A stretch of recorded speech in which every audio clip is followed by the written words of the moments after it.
যানজট নিরসনে পরিকল্পিত পার্কিং ব্যবস্থা এবং আধুনিক ট্রাফিক সিগন্যাল ও মাল্টিলেভেল পার্কিং সুবিধা নিশ্চিত করার মাধ্যমে একটি যানজটমুক্ত গতিশীল নগরী প্রতিষ্ঠা করা হবে। চলমান বাইপাস প্রকল্পসমূহ দ্রুত সম্পন্ন করে ও আধুনিক গণপরিবহন ব্যবস্থার মাধ্যমে নগরের ভিতরের চাপ কমানো হবে।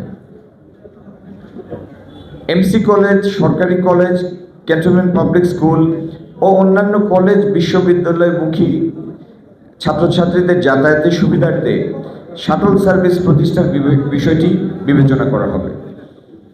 সামাজিক নিরাপত্তা ও শৃঙ্খলা, কিশোর গ্যাং, অনলাইন জুয়া এবং মাদকের বিস্তার রোধে একটি শক্তিশালী কার্যকর বিশেষ টাস্কফোর্স গঠন করা হবে, যা সরাসরি মাঠ পর্যায়ে তদারকি করবে।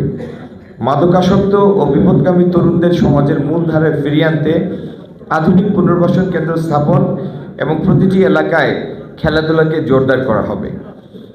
ইমাম ও মুয়াজ্জিন সাহেবদের জন্য কর্মসূচি।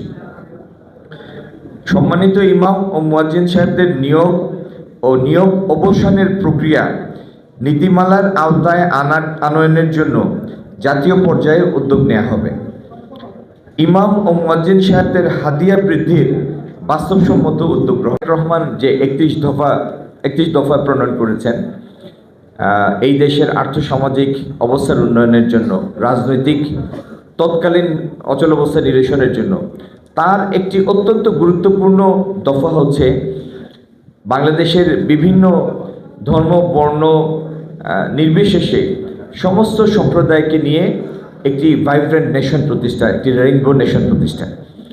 তারই অংশ হিসাবে আমাদের সিলেট, আমরা গর্বের সাথে দাবি করি যে পৃথিবীর মধ্যে এরকম একটি জনপদ বিরল যেখানে সম্প্রীতির উচ্চতম দৃষ্টান্ত বিরাজমান।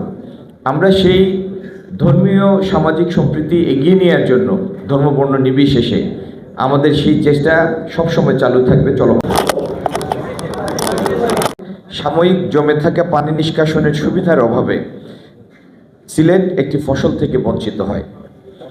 আগামী দিনে পানি নিষ্কাশনের ব্যবস্থা ও শুকনো মৌসুমে সেচের পানির ব্যবস্থা করে সিলেটের কৃষি জমিতে আরেকটি বাড়তি ফসল উৎপাদনের সুযোগ তৈরি করা হবে, যার